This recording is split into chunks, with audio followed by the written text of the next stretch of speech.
네, 구독자 여러분 반갑습니다. 돌머리 천영록 대표입니다. 저희가 평소에 근로소득이 끝났을 때 개업이나 창업을 해야 된다는 말씀을 많이 드렸는데 관련해서 가장 대표적인 개업 아이템이죠.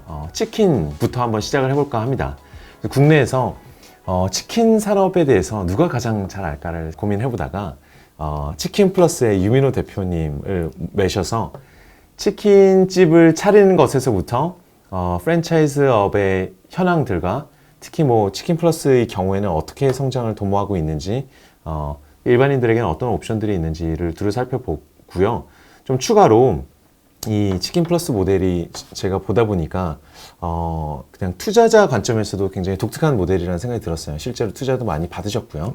그래서 이 업이 얼마나 건전한 업인지는 제가 보장할 수 없지만 네, 한번 말씀들을 들어보면서 구독자들에게 이 모델을 한번 소개시켜 드리고 싶어서 이 자리에 모시게 됐습니다. 네. 네, 반갑습니다. 자기 소개 한번 부탁드리겠습니다. 네, 반갑습니다.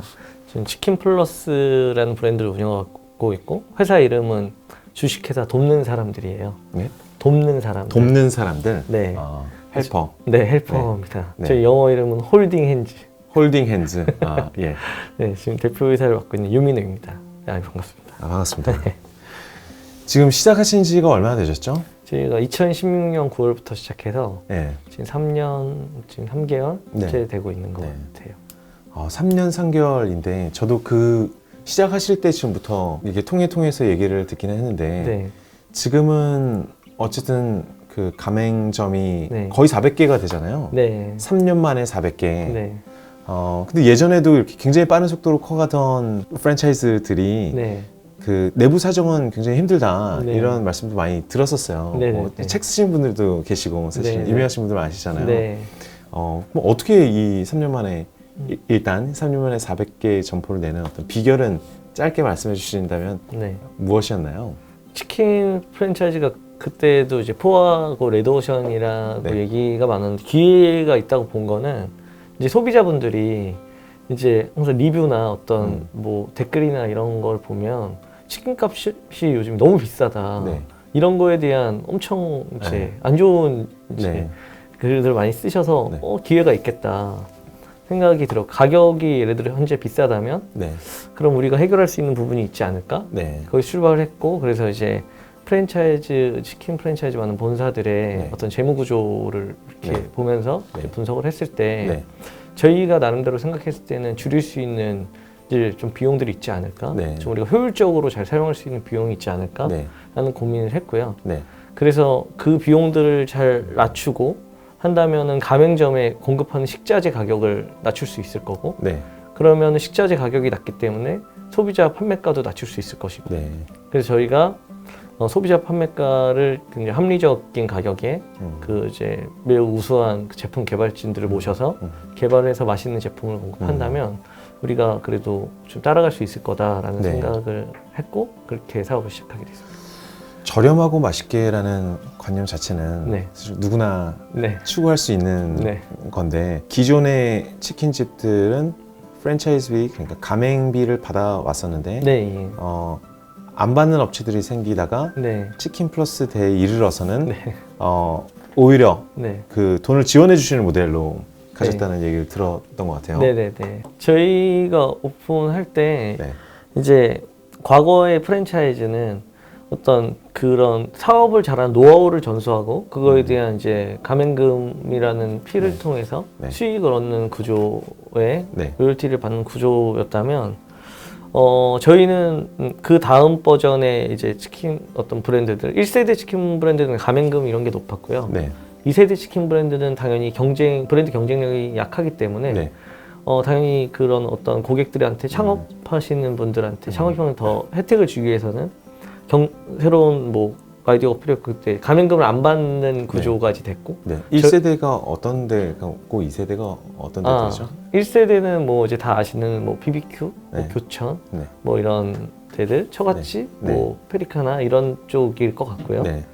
2세대는 이제 국내 치킨, 호시키 2마리 치킨, 티바 2마리 치킨 이런 어떤 2마리 치킨류들 이제 이렇게 해서 이제 새롭게 그런 브랜드들이 성장을 했고 저희는 이제 더 브랜드 경쟁력이 없잖아요. 그러니까 저희가 해줄 수 있는 거는 그냥 돈을 안 받는 정도면은 당연히 저희가 네. 메리트가 없기 때문에 네. 돈을 들여야겠다. 드려야겠다. 돈을 들여서 네. 오픈을 해야겠다. 이렇게. 저는 그런 프랜차이즈는 들어본 적이 없는 것 같은데 네. 실제로 이렇게 돈을 주고 있는 데들이 있나요? 사실 저희가 시작했을 때만 해도 거의 없었던 것 같고요. 네. 지금은 지금 안 하셨어요? 네, 지금 굉장히 많아졌다고 저는 알고 있습니다. 그러니까 오히려 IT 기업 입장에서 생각해 보면은 네, 초기에 매출을 일으키기 위해서 네. 적자는 물론 상당한 네. 적자를 네, 부담하고 네. 마케팅비로 쓰는 게 지금은 되게 널리 알려진 모델이 네, 되는데 네, 이 약간 오프라인 매장에서는 네, 그 상상을 못 해봤던 것 같아요. 어찌 보면 당연한 수순이었을 네, 것 같은데요. 네, 그러면 창업을 하는 사람들 입장에서는 가맹금을 주는 것보다 조금이라도 지원받고 시작하니까 네, 훨씬 쉬워졌겠네요. 그 창업을 하기는 쉬워진 네. 상황이네요. 네, 돈을 지원을 해줬다라는 것 자체는 네. 단순히 협상률이 부족해서 그냥 리스크 테이킹 같이 위험을 무릅쓰자는 차원에서 지원을 해주셨을 수도 있지만 네, 받는 사람 입장에서는 되게 재밌을 수 있는 비즈니스 모델이다라는 네. 생각도 들어요. 네, 자, 치킨집을 차리는 데는요. 네, 배달업이 아니라면 네. 돈이 얼마나 들어가고 네, 한 달에 어느 정도 매출을 기대할 수 있고 뭐 네.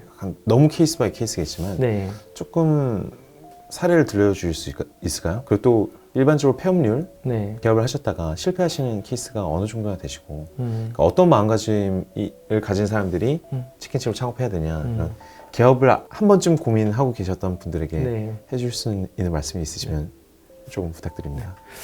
우선은 치킨집은 이게 좀 감히 이게 맞는지 틀린지 모르겠지만 네, 치킨집은 내점형으로 성공하기 진짜 쉽지 않습니다. 내점으로요. 네, 왜냐면 그 내점형 치킨집의 주 제품은 제 생각엔 치킨이 아니에요. 맥주입니다. 맥주. 네. 네. 그래서 맥주를 마시고 싶은데 니즈가 그 중에 하나를 치킨을 선택하는 경우가 많고 네, 또 아니면 치킨을 좋아하지만 맥주를 먹자고 하는 사람이 여튼 이 두 가지 아이템이 동시에 네. 충족이 돼야지 네, 치킨집 이렇게 내점을 가는 거예요. 네. 일반적으로. 네, 근데 이제 그렇게 하면은 처음에는 어떤 브랜드가 뜨고 인테리어가 이쁘고 하면 손님들이 확 이제 몰리는데 그러면 이제 몰리면 당연히 이제 건물주 이제 네, 분의 입장에서는 장사가 잘 되기 때문에 네. 월세를 네. 이제 높여야 되잖아요. 네. 월세를 장사 네. 잘 되니까. 네. 그래서 월세가 계속 높아지는 구조가 돼요. 근데 이제 이 수요는 계속 증가하기가 쉽지 않거든요. 네. 어떤 상권에서. 네. 그게 물론 스케일에 따라 다르겠지만. 네. 근데 이제 고정비는 계속 올라가는 구조가 되죠. 그게 이제 그 월세나 임차료나 아니면 인건비나. 네. 그래서 이제 어느 정도 한 3년, 4년 지나면 한번 떴던 브랜드들이 쭉 없어지는 반면 네. 배달형 치킨집은 거기서 좀 자유로워요. 주로 입지 자체가 골목에 있거든요. 네. 그래서 건물주 분들이 이 매장이 나가면 네. 새로운 사람을 받기가 쉽지 않아요. 네. 그래서 지금 있는 월세가 또박또박 나오는 게 가장 중요할 수 있어요. 이 네. 점포 자체 경쟁력이 경쟁도가 낮기 때문에 네. 그래서 고정비의 증가가 높지 않고 그리고 또 치킨은 또 이렇게 가족 창업이 많기 때문에 네. 이제 인건비가 너무 높아지면 네. 둘도 운영하고 네. 뭐 세 명도 운영하고 뭐 이렇게 다 이제 선택해서 가능하기 때문에 네. 그래서 인건비가 올라가는 거에 대한 부담도 좀 자유로울 수 있어서 그래서 되게 오랫동안 이제 배달형 치킨은 오래 가고 이제 내장 치킨은 좀 빨리 지는 경향이 있는 것 같아요. 근데 이제 그래서 아까 여쭤본 그럼 어떤 분들이 이제 하면 좋다고 생각을 하냐면 우선은 전 예전에는 네. 젊은 분들이 치킨집 창업하는 건 별로 선호하진 않았어요. 네. 그래서 젊은 후배들이 한다고 하면 네. 좀 더 큰 도전이나 네. 안정적인 프랜차이즈보다는 뭔가 벌리고 네. 실패를 하고 예. 빚은 갚으면 되니까 저도 한 7년 갚아봤기 때문에 네. 그래서 그냥 갚으면 되니까 다시 지금도 빚이 뭐 한 60, 70% 되신다고 할까? 근데 지금 옛날에는 이제 개인으로 이제 갚아나가는 돈이 그렇지만 지금은 직접적으로 네. 이자를 내는 채무는 아니고 대출을 받거나 이제 그런 연대보증이나 연대 책임을 갖고 있는 투자를 받거나 네. 연대 책임을 갖고 있는 게 지금 네. 70억 정도 이제 갖고 있고요. 그래서 젊은 친구들한테는 권유하지 않았어요. 네. 근데 요즘에는 좀 생각이 달라지긴 한 게 네. 저희는 이제 창업했으면 좋겠다고 생각한 분이 안정적인 수익이 필요한 분들 네. 네. 자녀들도 학교 공부나 네. 또 공부를 시켜야 되고 안정적인 수익이 필요한 분들한테는 안정적인 수익을 만드는 데 적합한 이제 아이템이 크게 흔들림이 없기 때문에 네. 이게 갑자기 어떤 브랜드가 뜬다 싶어서 그걸 하면 어떤 사건 사고나 그게 안정화되기 전에 터지면 네. 한 번에 확 무너지잖아요. 네. 이제 그런 아이템은 아닌 네. 거예요. 많은 우여곡절과 풍파를 겪다가 네. 옛날 AI 터졌을 때 힘들었다가 네. 이제는 웬만해서는 이제 안전하게 네. 됐기 때문에 이제 그런 분들이 좀 창업했으면 좋겠고, 젊은 분들은 약간 요즘 생각이 달라진 이유는 그 한번 레드오션 시장에서 도전을 해서 네. 한번 저희처럼 노하우가 있는 분들한테 네. 한번 배워서 네. 경험을 쌓고 네. 그 그렇게 해서 소자본으로 창업한 걸 갖고 시드머니를 만들면서 직접 사업에 대한 어떤 노하우를 배우면서 경험을 한 다음에 다른 더 큰 도전을 하는 것도 나쁘지 않겠다는 생각을 하게 된 게 이제 한 근 1년 정도 됐던 것 같아요. 실제로 그렇게 창업해서 네. 그 잘 되는 분들이 네. 이제 네. 예상 밖으로 잘 된 분들이 이제 네. 눈에 보이니까 네. 아, 내가 그때 생각이 너무 좀 그래, 작았구나. 오히려 그럴 수 있겠다 이 생각. 말 되네요. 네. 요새는 네. 그 배달업 자체가 예전부터 우리는 배달의 민족이었겠지만 네. 정말 배달의 민족 나오고 그러면서 네. 다이렉트 주문하고 이의 사업이 네. 엄청 발전한 것 같아요. 네네네. 지금은 훨씬 고급 음식도 주문해서 먹고 네네네. 뭐 새벽 배송도 받아 먹고 네. 이 배달업 자체가 그냥 포화 상태라고 생각했음에도 거기서 활짝 더 컸잖아요. 네. 심지어 요새 오픈 키친 같은 것도 많이 생겨서 네. 정말 그냥 아예 뭐 보증금도 없이 그냥 월세만 네. 딱 시작해서 그냥 배달업 시작하시는 스타트업이 생겼을 네. 정도이니 네. 야, 대단한 것 같아요. 네. 그러니까 좀 유통 구조가 더 네. 그렇게 배달 중심으로 가고 있는 거죠. 네. 야, 그런 것의 영향도 많이 받을 것 같아요. 이 치킨업이나 프랜차이즈업 전체가. 네. 네. 어떠신가요? 배달 치킨 브랜드들은 네. 위기 아닌 위기가 네. 더 경쟁력을 키우지 않으면 네. 왜냐면 기존에는 배달시켜서 먹을 수 있는 음식이 한정됐거든요. 네. 피자, 치킨 네. 거의 뭐 한 족발까지. 그렇죠. 근데 이제는 모두 다 시켜 먹을 수 있어서 예. 예전에는 치킨끼리 경쟁, 아니면 네. 치킨 피자 경쟁이었다면 네. 이제는 모든 아이템과 경쟁을 해야 네. 돼요. 그 모든 아이템과의 가성비, 서비스 아니면 브랜드 경쟁을 해야 되기 때문에 네. 저희는 되게 고민이 많고, 네. 근데 이제 국내 차원에선 고민이 많아요. 네. 근데 이제 해외 시장에 있어서는 굉장히 사실은 제 입장에서는 네. 기회입니다. 기존에 많은 이제 브랜드들이 나가서 배달로 치킨을 네. 활성화시키려고 거의 다 실패를 네. 했죠. 네. 근데 지금은 전 세계적으로 배달 어플이나 어, 모두 확산되고 있기 맞아요. 때문에 네. 배달하는데 사실 또 최적화된 아이템 중에 하나가 치킨이에요. 네. 조리가 간편하고 네. 갔을 때 네. 식는 정도가 덜하고 예. 세계적으로는 이제 기회가 있어서 저희는 음. 국내에서는 제일 좀 어렵지만 해외에서는 또 그 가능성이 있는. 개업하실 분들도 해외 네. 나가서 치킨점을 개업하시는 게 오히려 괜찮은 옵션일 수 있겠네요. 그 의지만 있으시면. 실제로 네. 저희 그 회사에 이제 그 직원분 중에 하나가 네. 초창기에 네. 이제 어떤 같이 있었던 형님인데 네. 형님이 나가서 말레이시아에 네. 우리 치킨 플러스 매장을 아, 좀 네네. 차렸고요. 아, 네. 그리고 이제 베트남에도 예. 저희가 베트남은 그 한국보다도 더 투자비가 더 낮아요. 네. 그래서 베트남에 지금 관심이 있어 하고 네. 나가려는 분들도 꽤 많이 있습니다. 이게 수익이 어느 정도나 발생한다고 봐야 될까요? 이건 뭐 영업이익, 마진 뭐 이런 쪽으로도 궁금하지만 그냥 네. 1인이 창업했을 때 네. 말씀하신 대로 부부가 음. 같이 운영을 한다. 네. 그래서 배달은 네. 직접 하나요? 아니면 뭐 다른 데 쓰나요? 되도록이면 배달 대행을 이제 대행하시는 분들한테 보내더라도 네.